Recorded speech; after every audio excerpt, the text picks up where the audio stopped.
Hello बच्चों, कैसे हो? उम्मीद करता हूँ बढ़िया होंगे। तो आज की क्लास में हम लोग ना एवरेज करेंगे और सब बच्चों का सबसे ज्यादा डिमांड भी यही था कि सर आप लोग ना पहले एवरेज करा दीजिए। तो मैं आज एवरेज ही आपके लिए लेकर आया हूँ, उसका पूरा आपको इंट्रोडक्शन, साथ ही साथ जो इंपॉर्टेंट क्वेश्चन आपके पेपर में पूछे जाते हैं बार बार, वो सारे के सारे सवाल, जो सवाल आपके ट्रिक से किए जाते हैं, जैसे कि ये वाला आपका प्रथम 100 प्राकृतिक संख्याओं का, 11 विषम संख्याओं का औसत, प्रथम 100 संख्याओं का औसत, 25 प्राकृतिक संख्याओं के वर्गों का औसत, ऐसे इस तरह के जो भी इंपॉर्टेंट सवाल हैं वो सारे इस क्लास में मैं आपको कराऊंगा। और वीडियो को लाइक कर लेना और चैनल को सब्सक्राइब कर लेना, जिससे कि आपको आने वाले अपडेट टाइम से मिलते रहें। डेली 6 बजे आपकी क्लास आप तक पहुंच जाती है, सब्सक्राइब कर लोगे तो तुरंत पहुंच जाएगी। ठीक है, तो चलिए शुरू करते हैं, जानते हैं औसत के बारे में डिटेल से।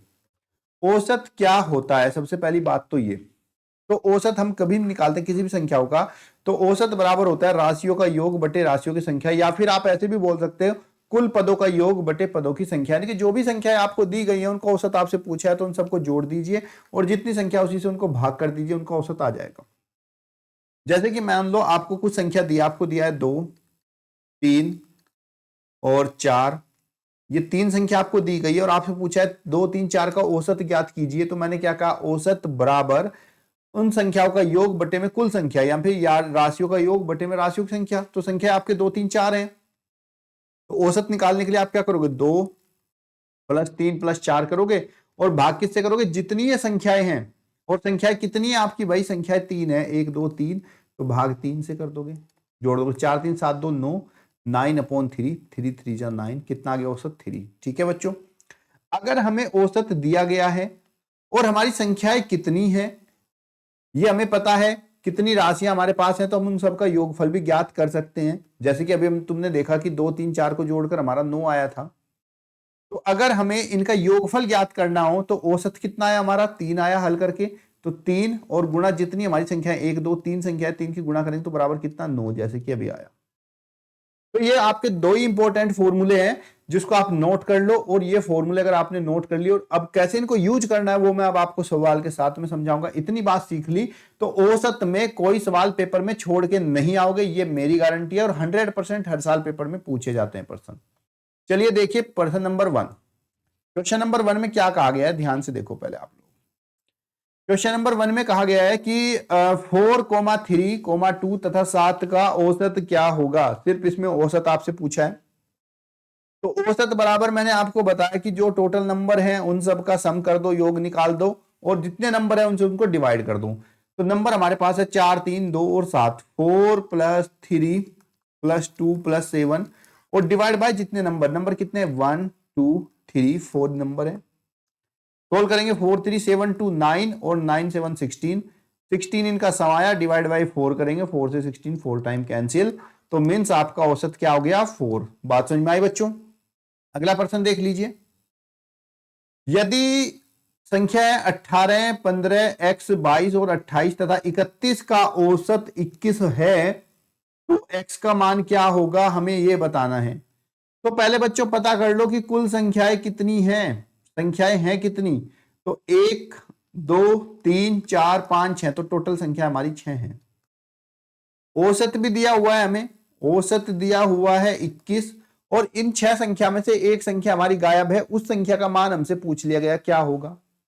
तो बच्चों मैंने आपको बताया कि अगर हमें संख्याओं का योग ज्ञात करना है, यानी कि जो 6 संख्या है इनका योग ज्ञात करना है, तो योग बराबर होता है औसत गुणा कुल संख्या। औसत है 21 और संख्याएं हैं 6, गुणा के आपने 6 कम 6 और 6 दूनी 12, 126 हमारा योग आ गया। ये कितनी संख्याओं का योग आया?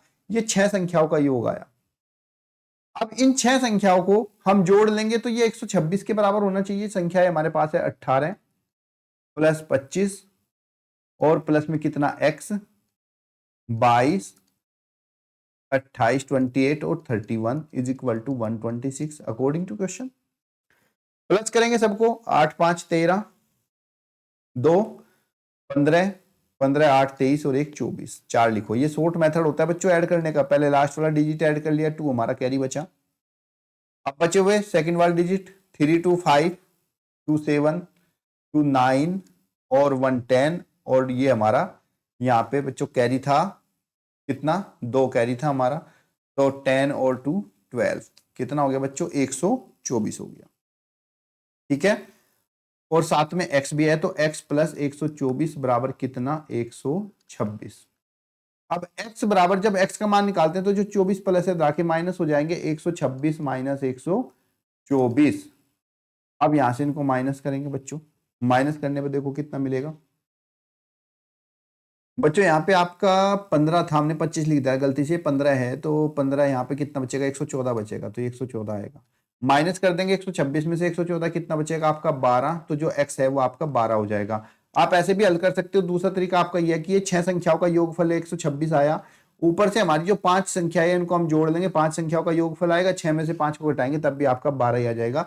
लेकिन ये आपका स्टैंडर्ड मेथड है, ठीक है। अगला प्रश्न देखिए, प्रथम 100 प्राकृतिक संख्याओं का औसत क्या होगा। यानी कि शुरू की लगातार अगर हम 100 संख्या लिखें और उनका औसत आपसे पूछ लिया जाए कि क्या होगा, जैसे कि ये 1 प्लस 2 प्लस 3 ऐसे करके आपको शुरू की 100 संख्याओं का औसत। तो बच्चों आप अगर औसत निकालोगे तो औसत बराबर सूत्र तो होता है हमारा संख्याओं का योगफल बटे में कुल संख्या, लेकिन अगर 1 से 100 तक की संख्याओं का आप योगफल निकालने बैठे तो बहुत टाइम लग जाएगा। तो उसके लिए आपको शॉर्ट मेथड यूज करना है कि जब भी आपको प्राकृतिक संख्याओं का, लगातार प्राकृतिक संख्याओं का औसत पूछ ले, जैसे 100 का पूछा है तो आपको क्या करना है, उस संख्या में 1 जोड़कर और उसको 2 से भाग कर देना है, बस इतना सा काम करना है। 100 में 1 जोड़ेंगे 101 और भाग 2 तो बराबर कितना, 50.50। ऑप्शन नंबर ए आपका राइट आंसर है। तो यहां से आप सूत्र भी आपका बन गया, नोट कर लो कॉपी पेन उठा के। अगर लगातार n प्राकृतिक संख्याओं का औसत आपसे पूछा जाए तो n प्राकृतिक संख्याओं का औसत यानी कि एवरेज आपको अगर निकालना पड़े तो क्या निकालोगे, n+1 बटे में 2, बस ये आपका सूत्र बनेगा और इसको ध्यान रखना। अगला प्रश्न है, लगातार 11 विषम संख्याओं का औसत क्या होगा। अगर आपसे लगातार विषम संख्याओं का औसत पूछ ले, जैसे कि ऐसे 1 3 5 7 9 इस तरीके से, कहां तक 11, प्रथम 11 शुरू की जो 11 संख्या, जैसे 1 2 3 4 5 ऐसे करते करते 11 तक, 11 संख्याओं को अगर लिखें लगातार विषम को और उसका औसत आपसे पूछे तो क्या करोगे। तो जब भी आपसे पूछा जाए लगातार विषम संख्याओं का औसत, जितनी भी संख्या दी गई है तो उनका जो औसत होगा बच्चों वो उस संख्या के बराबर ही होगा जितनी संख्याओं का औसत पूछा गया है, तो मींस इसका औसत 11 ही आएगा। ऑप्शन नंबर बी आपका राइट आंसर हो जाएगा, ठीक है। यानी कि अगर लगातार n संख्याओं का औसत आपसे पूछ ले विषम का, n विषम संख्याओं का, तो उसका औसत भी जो है आपका n ही आएगा, ये ध्यान रखिएगा। अगला प्रश्न देखिए, लगातार 10 सम संख्याओं का औसत क्या होगा। लगातार 10 सम संख्याओं का औसत क्या होगा, हमें ये बताना है। बहुत ही आसान सा सवाल है बच्चे, भी ध्यान दीजिएगा इस सवाल पे भी। अगर आपका लगातार सम संख्याओं का औसत पूछ लेता है, यहाँ पे जैसे 10 संख्याओं का औसत पूछा है, तो बच्चों ये जो औसत है ये हमेशा जो भी हमारी संख्या होंगी 10 उसमें 1 जोड़ दो उसके बराबर होगा। 10 और 1 कितना, 11, तो इनका औसत हमारा 11 हो जाएगा, ठीक है। तो यहां से आपको पता चला अगर लगातार n संख्याओं का औसत, n सम संख्याओं का औसत आपसे पूछ ले तो बस आपको क्या करना है, उन संख्याओं का औसत यानी कि एवरेज बराबर आपको कुछ नहीं, उसमें 1 जोड़ देना है और वही आपका औसत आ जाएगा। ऑप्शन नंबर बी आपका राइट आंसर। अगला प्रश्न है, प्रथम 25 प्राकृतिक संख्याओं के वर्गों का औसत क्या होगा, ये आपको बताना है। तो यहाँ पे प्रथम 25 पूछा है, मान लीजिए आपको प्रथम 25 की जगह प्रथम n संख्याओं का औसत पूछ ले, फिर आपको अगर सूत्र याद हो जाए तो आप कुछ भी निकाल सकते हो। तो अगर n प्राकृतिक संख्याओं का औसत आपसे पूछ लिया जाए पेपर में क्या होगा, तो आपको क्या करना है, छोटा सा काम है ये आपको करना होगा। क्या, देखिए इसका जो औसत होगा एवरेज वो किसके बराबर होगा, n+1, जो भी आपकी संख्या जितने का औसत है उसका n+1 और इसमें गुणा करनी होगी आपको 2n+1 से और भाग 6, बस। 25 प्राकृतिक संख्याओं के वर्गों का औसत आपसे पूछा है, तो इनके वर्गों का औसत निकालने के लिए देखो 25 का पूछा है तो n बराबर कितना लगाओगे आप, 25, तो ये कितना हो जाएगा 25+1 और गुणा में 2 गुणा 25+1 और भाग 6, 25 और 1 26 गुणा में 25 दूनी 50 प्लस 1 कितना हो गया 51 भाग 6, 2 से काट दो 13 दूनी 26 और 2 तिया 6 और 3 से 51 कटेगा 17 बार। तो बच्चों औसत आ जाएगा 13 गुणा 17, 13 और 17 की गुणा करेंगे कितना मिलेगा बच्चों आपको, 13 और 17 की गुणा करने पर आपको मिलेगा 221। ऑप्शन नंबर डी आपका राइट आंसर। अगला प्रश्न देखिए, ये भी बहुत इंपॉर्टेंट है, लेकिन आगे बढ़ने से पहले मैं आपको थोड़ी इंपॉर्टेंट जानकारी दे दूं।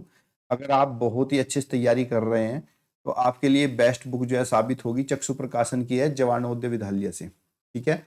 और ये बुक की खास बात यह है कि ये नवोदय विद्यालय समिति द्वारा ही संचालित है और इसमें वो सारे प्रश्न आपको मिल जाएंगे जो आप लगातार पेपरों में आते रहते हैं और लगातार पेपर में आएंगे, जो पिछली बार भी आ चुके हैं। तो इस बुक से आप तैयारी करोगे तो आप 100% सिलेक्शन नवोदय में आपका आ जाएगा। बस आपको ये बुक सोल्व करनी है और साथ ही साथ इसका प्रैक्टिस सेट आप ले लीजिएगा, जिसमें 20 प्रैक्टिस सेट होंगे, 1800 प्रश्न होंगे, मोस्ट इंपोर्टेंट सवाल होंगे ये सारे के सारे।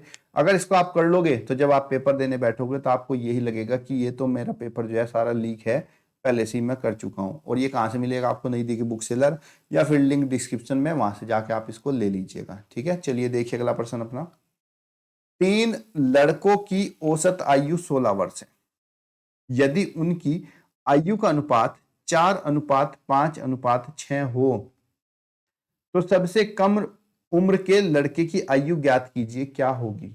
तो बच्चों 3 लड़कों की औसत आयु 16 दे रखी है, तो हम तीनों लड़कों की कुल आयु निकाल लेंगे। पहले हम लिखेंगे तीनों लड़कों की कुल आयु।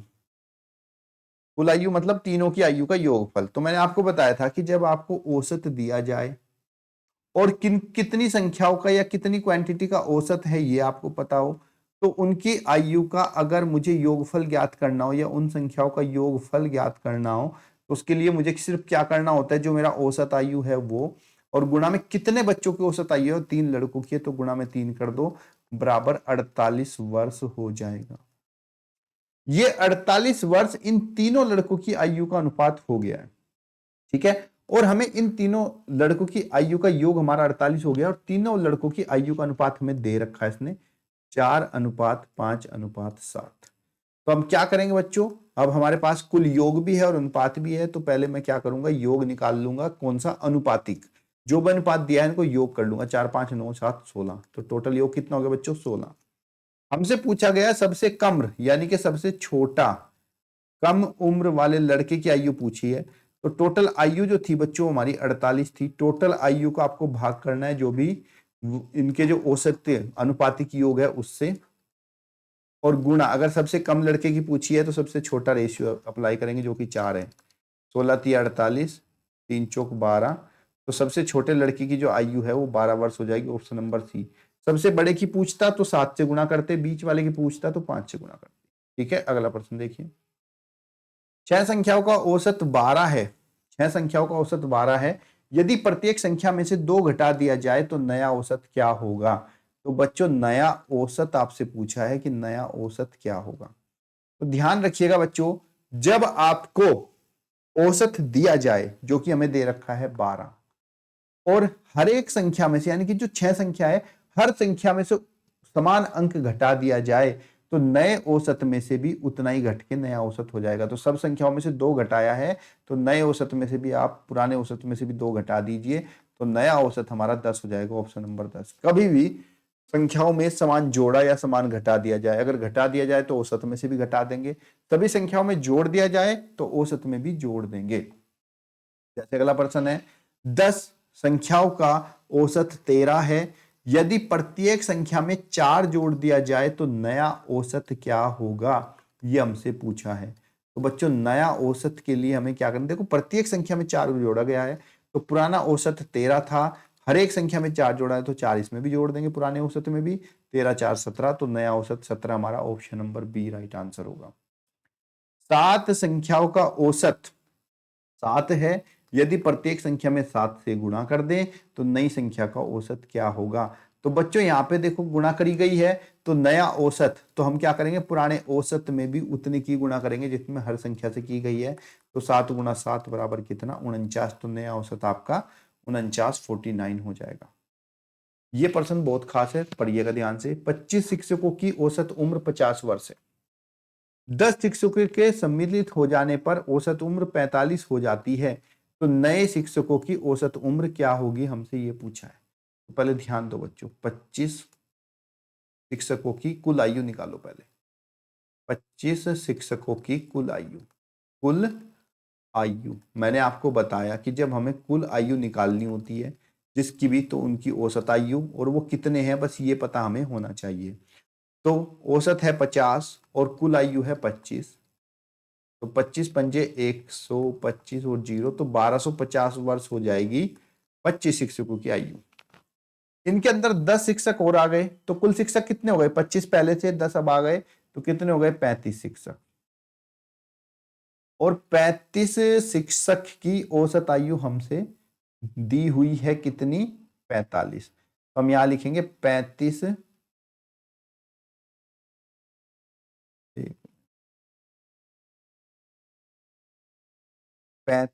शिक्षक की औसत आयु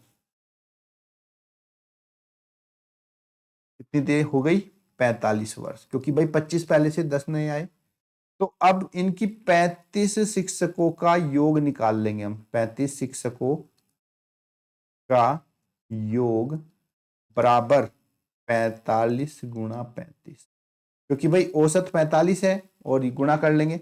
45 और 35 की गुणा करेंगे, 45 गुणा 35 आपको मिल जाएगा 1575। ठीक है बच्चों, 1575। ये हमारा 35 शिक्षकों की उम्र हो गई। अब 25 की ऊपर है, तो अब जो नए 10 आए थे उनकी उम्र निकाल लेंगे। तो यहां लिखेंगे 10 नए शिक्षकों की उम्र, 10 नए शिक्षकों की आयु। अब 10 नए शिक्षकों की आयु कितनी होगी ये देख लो भाई। पहले 25 की थी 1250, 10 हो रहा है तो उनको मिलकर 1575 हो गई। तो 35 वर्ष, 35 जो शिक्षकों की आयु थी 1575, इसमें से आप 25 की माइनस कर दोगे 1250। तो इसमें से बच्चों 1250 आप माइनस करोगे तो आपको मिल जाएगा 325 वर्ष। ये हमारे 10 शिक्षकों की आयु का योग हो गया है। अब हमसे पूछा है कि इनका औसत बताओ, नए 10 शिक्षक की आयु का औसत क्या होगा। तो बच्चों नए 10 शिक्षक की औसत का आयु का औसत होगा 325 टोटल आयु, योग और बटे में पदों की संख्या, यानी कि कितने शिक्षक हैं? 10। भाग करेंगे तो 10 से भाग करेंगे, एक के बाद दशमलव, 32.5 वर्ष हो जाएगा नए शिक्षकों की औसत आयु का। अगला प्रश्न देखिए, 8 संख्याओं का औसत 56 है। 8 संख्याओं का औसत 56 है, तो यहां से बच्चों में 8 संख्याओं का योग निकाल लूंगा। 8 संख्याओं का योग बराबर 56 गुणा 8। ठीक है, क्योंकि 8 संख्याओं का औसत 56 दिया गया है, तो 8 संख्याओं का योग निकालने के लिए 56 गुणा 8 करेंगे, और 56 की जब हम 8 से गुणा करेंगे तो ये मुझे मिल जाएगा 448। फिर इसने कहा कि 3 संख्याओं का औसत ये है। शुरू की जो 3 संख्याएं हैं, 3 संख्याओं का औसत बराबर कितना है? 3 संख्याओं का औसत 3 संख्याएं क्रम से इतनी है। अच्छा, शेष 5 का औसत बताना है। तो 3 संख्या हमें दी हुई है बच्चों, तो 3 संख्याएं दी हुई है का योग निकालो। फिर 3 संख्याओं का योग, तो 3 संख्याओं का योग हो जाएगा 49 प्लस 57 प्लस 72। 49, 57 और 72 को ऐड करेंगे तो ऐड करने पर हमें मिल जाएगा बच्चों ये 9, 7, 16, 17, 18 और 7, 5, 12, 4, 16 और 1, 17, 178। अब कह रहा शेष 5 संख्याओं का औसत बताइए, तो उसके लिए हमें क्या करना पड़ेगा? शेष संख्याओं का योग भी तो निकालना पड़ेगा बच्चों, क्योंकि औसत तभी तो निकलेगा योग बटे में कुल संख्या है। तो शेष संख्या का योगफल, भाई 8 संख्याओं का था 448, 3 संख्याएं दे रखी हैं, तो शेष 5 संख्याओं का योग हमारा निकलेगा कितना? 448 में से 3 संख्याओं के योग को माइनस कर देंगे। 8 में से 8 गया 0, 14 में से 7 गए 7, 3 में से गया 2, कितना हो गया? 270। अब बारी आती है इनका औसत निकालने की। तो बच्चों औसत बराबर होता है संख्याओं का योग बटे में कुल संख्याएं। संख्याएं हैं 270, इनका योग, और कुल संख्या कितनी है? 5। भाग कर देंगे, पंजो पंजो 25 बचा 2, 5 चौक 20, कितना हुआ? 54। ऑप्शन नंबर बी आपका राइट आंसर। अगला देख लीजिए प्रश्न बच्चों, एक कक्षा में 30 छात्र हैं। इनमें से 10 छात्रों की औसत आयु 12.5 वर्ष है तथा शेष 20 छात्रों की औसत आयु 13.1 वर्ष है। तो पूरी कक्षा के छात्रों की औसत आयु कितनी होगी? तो बच्चों 10 छात्रों की औसत आयु दे रखी है, तो हम यहाँ क्या करेंगे, 10 स्टूडेंट की टोटल आयु निकाल लेंगे, 10 स्टूडेंट की कुल आयु। तो 10 स्टूडेंट की कुल आयु कितनी हो जाएगी? देखो 10 छात्र हैं, औसत है 12.5, तो मैंने कहा कुल, यानी कि कुल योग निकालने के लिए छात्रों की संख्या गुणा औसत से कर देते हैं। तो कितना हो गया? 125 वर्ष। ये हमारा 10 छात्रों की संख्या है। और बचे हुए जो 20 हैं, 20 स्टूडेंट है, उनकी जो कुल आयु हो जाएगी, इनका भी औसत दे रखा है 13.1, तो ये हो जाएगा 20 गुणा 13.1। इसकी गुणा कर लेंगे, 2 एकम 2, 2 तिया 6, 2 एकम 2, कितना हो जाएगा? 262 वर्ष। तो यहाँ पे 10 स्टूडेंट ये थे और 20 ये थे, तो टोटल स्टूडेंट कितने हो गए बच्चों? 30। तो 30 स्टूडेंट की आयु निकाल लेंगे। 30 स्टूडेंट की आयु बराबर कितना? 20, 10 और 20 की जोड़ देंगे, तो 5 2 7 6 2 8 2 और 1 3, कितना हो गया? 387। अब हमसे पूछा है कि पूरी कक्षा के छात्रों की औसत आयु, पूरी कक्षा में 30 छात्र हैं जिनका योग हमारे पास 387 वर्ष आ चुका है, तो इनका औसत निकालना है। तो औसत बराबर क्या होता है? कुल योगफल बटे में कुल संख्या। तो कुल योगफल है इनकी आयु का 387 और कुल स्टूडेंट है बच्चे 30। काट देंगे, 3 एकम 3 0, 3 एकम 3, 3 दूनी 6, 3 नम 27, कितना हो गया बच्चों? 129 बटे 10, जो कि 12.9 होगा। ऑप्शन नंबर आपका सी राइट आंसर। ठीक है बच्चों, अगला प्रश्न है हमारा, 6 संख्याओं का औसत 30 है। यदि प्रथम 4 संख्याओं का औसत 25 हो और अंतिम 3 संख्याओं का औसत 35 हो, तो चौथी संख्या क्या होगी? चलिए ये प्रश्न बच्चों मैं आपके ऊपर छोड़ देता हूँ, इसको खुद करिएगा। देखो 6 संख्याओं का औसत दे रखा है 30, तो आप क्या करोगे? हिंट दे देता हूँ, 6 नंबर का जो सम है उसको निकाल लोगे, जो कि 30 गुणा 6 हो जाएगा बराबर 180। ठीक है, उसके बाद शुरू की 4 संख्याओं का औसत दे रखा है, तो शुरू के 4 नंबर का सम निकाल लोगे, कितना हो जाएगा? औसत 25 है, संख्या 4 है, तो 25 गुणा 4 बराबर कितना? 100। फिर अंतिम की 3 दे रखे हैं, तो बाद के 3 नंबर का सम निकाल लेंगे, जो कि कितना है? 35 दे रखा है, तो 35 गुणा में 3 करेंगे, 3 5 15, 3 3 और 1 10, 105। तो 4 नंबर और 3 नंबर कितना हो गया? 7 नंबर। तो यहाँ पे 7 नंबर यानी कि 7 संख्याओं का जो सम है वो हो गया 100। 4 का 100 था और 3 का 105, इनको जोड़ेंगे तो टोटल कितना हो गया? 205। तो यहाँ ध्यान से देख लीजिए बच्चों, कुल तो हमारे पास 6 नंबर थे ना, तो शुरू में 4 और बाद के 3, इसका मतलब जो चौथा नंबर है वो 2 बार रिपीट हुआ है। तो 7 संख्याओं के सम में से 6 संख्याओं का सम माइनस कर देंगे, 205 में से 180 माइनस करेंगे, 5 10 में से 8 गया 2, कितना बचा? 25। तो वो जो चौथी संख्या है 25 हो जाएगी। तो बच्चों इस तरह के सवाल आपके पेपर में आपसे पूछे जाएंगे, तो इन पेपरों में सवाल को बहुत ध्यान से करिएगा, क्योंकि इसी तरह के सवाल आपके पेपर में बार बार आते हैं। तो अब आप जो है मुझे इजाज़त दें, और साथ ही साथ वीडियो को शेयर, अगर कोई डाउट है तो आप अपना डाउट जो है मेरे व्हाट्सएप नंबर पर सेंड कर सकते हैं, मैं आपको इसका सोल्यूशन प्रोवाइड करा दूंगा। तब तक के लिए धन्यवाद। जय हिंद, जय भारत।